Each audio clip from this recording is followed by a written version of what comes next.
আসসালামু আলাইকুম। আজকে দেখাবো চিংড়ি মাছ দিয়ে ঢেঁড়স ভাজি। প্রথমে তেলে পেঁয়াজ কাঁচামরিচ দিব, দিয়ে চিংড়ি মাছটা দিয়ে একটু ভেজে নিব। আধা চামচ আদা বাটা, আধা চামচ রসুন বাটা দিব, দিয়ে ওটাও একটু ভেজে নিব। চিংড়ি মাছটা সিদ্ধ হওয়ার জন্য বা কাঁচা ভাবটা না থাকে সেটার জন্য আমরা একটু ভালো করে ভেজে নেব। তারপর সামান্য একটু পানি দিব, দিয়ে আমরা অন্য মশলাগুলো দেবো। আধা চামচ হলুদের গুঁড়া, আধা চামচ জিরা গুঁড়া, আধা চামচ ধনিয়া গুঁড়া, তারপর হচ্ছে 1 চামচ লবণ দিয়ে আমরা ঢেঁড়সটা দিয়ে এভাবে ভালো করে নেড়ে চেড়ে এটা সিদ্ধ হওয়া পর্যন্ত অপেক্ষা করবো। আর একটু পর বারবার নেড়ে দেবো যেন নিচে লেগে না যায়। প্রয়োজন বোধে আমরা এটা তেল দিব। এভাবে রান্না করলে অসম্ভব মজা হয়। আপনি একবার রান্না করে খেয়ে দেখতে পারেন কতটা মজা হয়।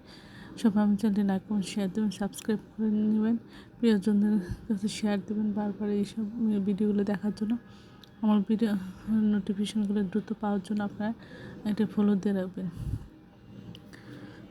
এই যে সিদ্ধ হয়ে গেছে, ভাজি হয়ে গেছে, এখন আমরা নামিয়ে এটি পরিবেশন করব। সবাই আমার জন্য দোয়া করবেন, চ্যানেলের সাথে থাকবেন।